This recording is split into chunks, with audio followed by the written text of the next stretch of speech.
Hey, everybody. I hope you're doing well as we continue in our reading for the week. And today we are reading in Luke chapter 6, and we're going to read verses 27 through verse 42.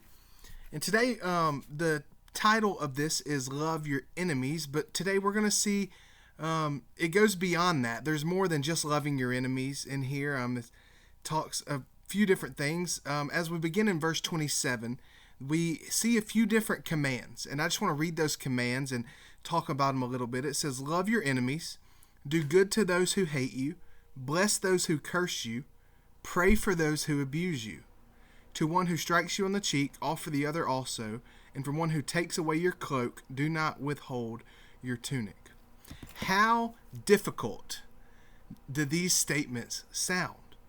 I mean, if someone hit me, my first response is not to turn the other cheek. If someone steals something from me, my first response is not to give them something else. But here we see the wise words of Luke as he tells us that if we want to be godly, if we want to live a godly life, then this is what it looks like. If we want to treat people and love people the way that Jesus did, then oftentimes that requires sacrifice on our part. You see, when we truly love people the way we're supposed to, when we love others, we're going to be forced to love people that we disagree with. We're going to be forced to love people who, frankly, we really just do not want to reach out to and love.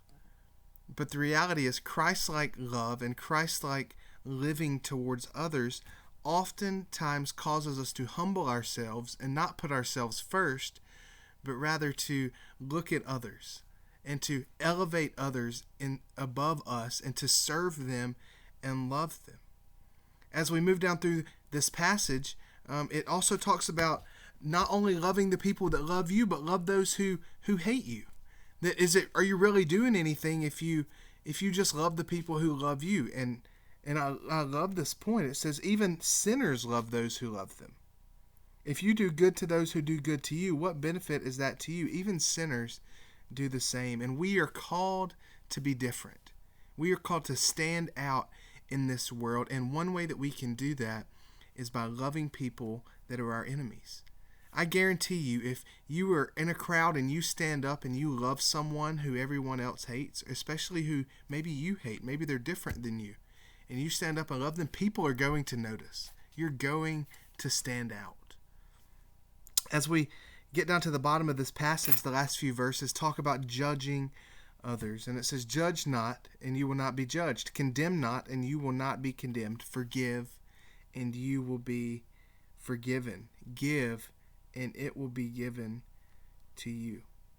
You see, I love this, that we don't forgive people in order that we will be forgiven, but it's such a blessing that when we can't expect forgiveness from God if we're not willing to forgive other people.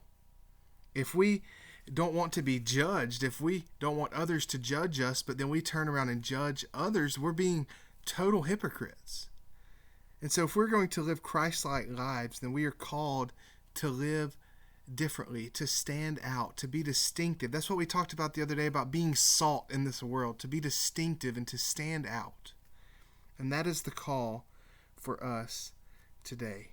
So I want to challenge you today. Be intentional and love someone today that is different than you. Reach out to someone who you don't agree with, who you don't see eye to eye with, maybe someone who's done you wrong, and love them. Maybe let them know that you forgive them.